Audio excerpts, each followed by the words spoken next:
A fan of crime novels and mystery, author Brandon D. Corner decided to combine this passion with his most favored city to visit for his premiere series. Originally from Western New York, he now spends his time between Shinglehouse, Pennsylvania, and Fort Lauderdale, Florida. And on today's episode of Auto Interview, it's my utmost pleasure and joy to have Brandon on the show today. How are you doing, Brandon? I'm great. It's sunny in Fort Lauderdale, so can't complain. Thank you for having Yeah, me on your it's show. lovely to have you on the show. I'm excited. So, Brandon, could you tell us about your book, Iron City Justice, The Butterfly Effect? How does this book come about? What inspired you to write Iron City Justice?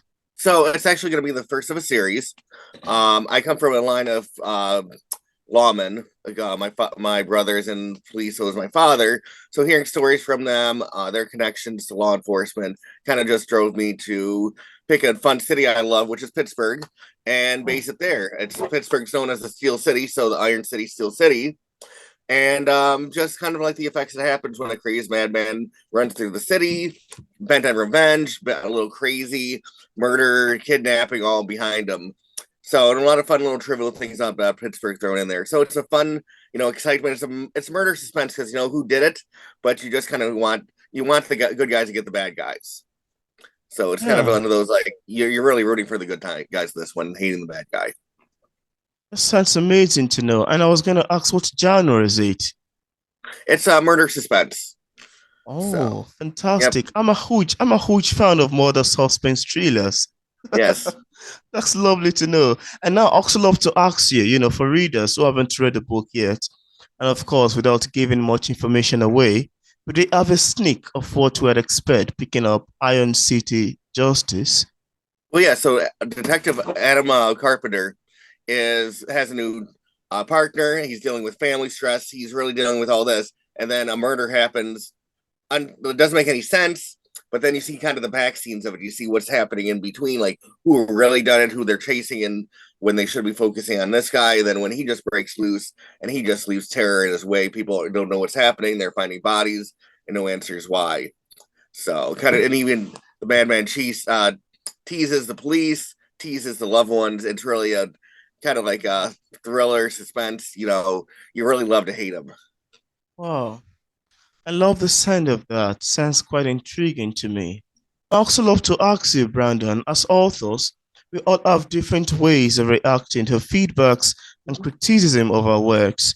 I'm curious to know your opinion about criticism. How do you react to negative reviews of your books if you've ever had one in time past?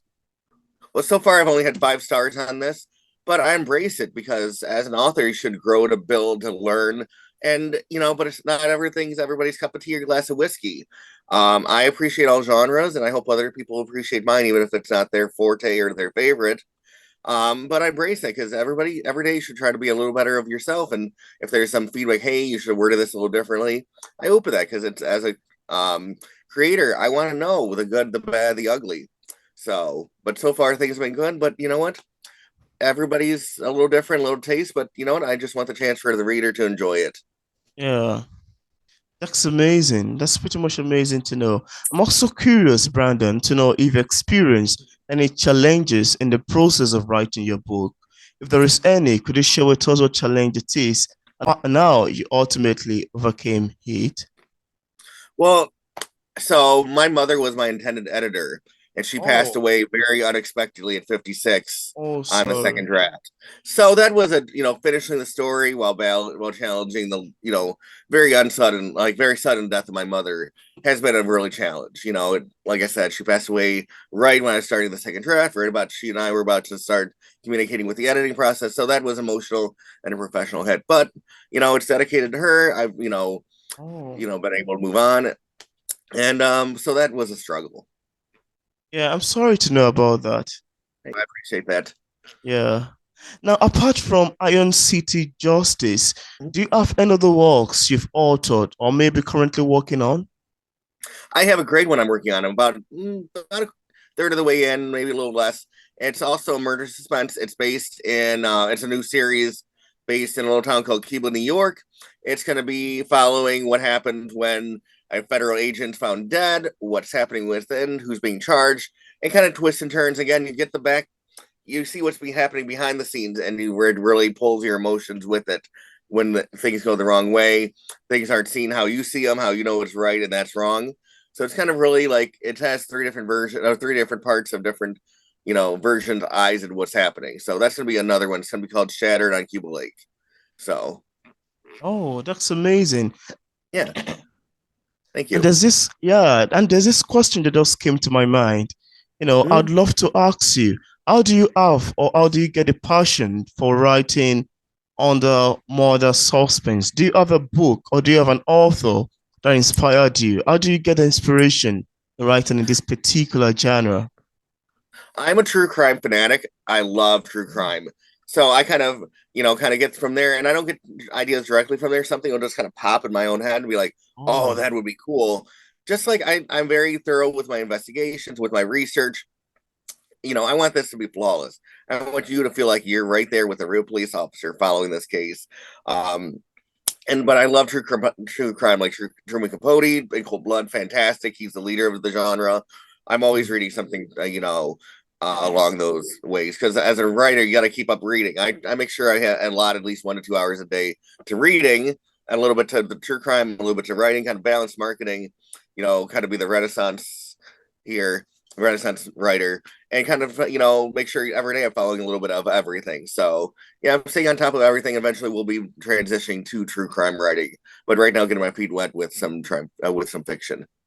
yeah, that's really amazing to know. Thank you. It's really amazing to know. Now, could you tell us what publishing is like for a published author like yourself? Are there any challenges you've encountered ever since it got published? Oh, it's overwhelming. As my mother said, how do you eat an elephant? One bite at a time.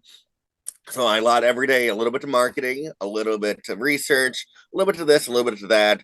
Growing my fan base, with communicating, doing grassroots. I never thought there'd be so much grassroots marketing. I thought, okay, you're gonna get out the internet, boom, boom. In turn, it's that support group that you have, those aunts, uncles, coworkers. I sell books to my coworkers, my family. I have a set of business cards I keep with me. I give out my business card. So it's the grassroots that surprised me. I thought it would be all internet, but it's like no, the grassroots, and they're the ones that start the good reviews, and then it flows like that. It's actually amazing to know, especially knowing that you give out your business cards. I think I'd love to Yeah, start doing that. yeah. You know what? I'm a barista. I keep it in my pocket. When I have a good customer I've had a couple times, hey, and they'll buy my cards. They're the ones that are giving me the good reviews out. Mm, So it's one step at a time, one bite at a time. absolutely. That's a very good strategy. That's very lovely to know. Now, is there anything that you love to share with the viewers about your books that we did not mention in this interview and you'd love the viewers to know? Well, you know what? A lot of true crime, we have great writers that, they'll publish 100, 200, 300 books in their lifetime, and they use ghostwriters or co-authors, and they kind of get bland down. This has guts, this has drugs, this has sex, this has money, this has blood, this has, it's gonna grab you, it's gonna hold you in. It's not one of those like it's cut and paste and afraid to use a four-letter word here and there. It's going to shock you, and it's going to shock you in the right way that you're going to be like, this is real life. This isn't, because crime is not, butterflies and sunshine and, it's chases, it's exhaustion, you know, it's holding somebody captive. It's a lot of things. And this book will have that in it. It's going to, it has a little umph behind it. Wow. That's very amazing to know, actually. I love your thought on these questions. Now, as a published author, what sort of advice do you have for other writers who are still struggling with publishing a book? What would you advise people in this category? My advice is just go for it. Just pull the band off, publish, have fun with it. You know what? You're scared, but then don't be scared because you know what? If for every one person that doesn't like your book, you're gonna find five or six, seven, eight that are gonna love it, that are gonna appreciate it. Just get your voice out there Mm, and do it yourself. I love, doing everything myself, finding, a great interviewer like you to help me, marketing, finding different things that work and connecting with other authors. There's a yeah. lot of groups out there that are directly with the other authors that help you build and grow. Yeah, that's great. I love your advice about that. And I'm Thank you. hopeful that viewers, including myself, would love to utilize it. Now, Brandon, in case we have some interested viewers who are watching this interview and who would love to get a copy of your books, on what platform are they available on for purchase? So I'm on Kindle Unlimited, ebook, paperback, hard copy, all on Amazon. Iron City Justice, Brandon D. Connor. I'm also with Amazon is affiliated with Barnes and Noble, so you can order on Barnes and Noble also. So, and also Books by Brandon is my Facebook tag also, so you can check out Books by Oh, Brandon on Facebook for more information. And I appreciate it. yeah, and I love to link in the description part of this interview where Mhm. interested viewers can get a copy of Brandon's D. Corner's books directly on Amazon, on Barnes& and Nobles, and on other platforms. So thank you so much, Brandon, for Thank you. I accepting the appreciate your invitation time. to be featured on P English Literature. It's awesome having this conversation together. I appreciate your time. I appreciate having me. So, thank you Yeah, so much. my pleasure as well.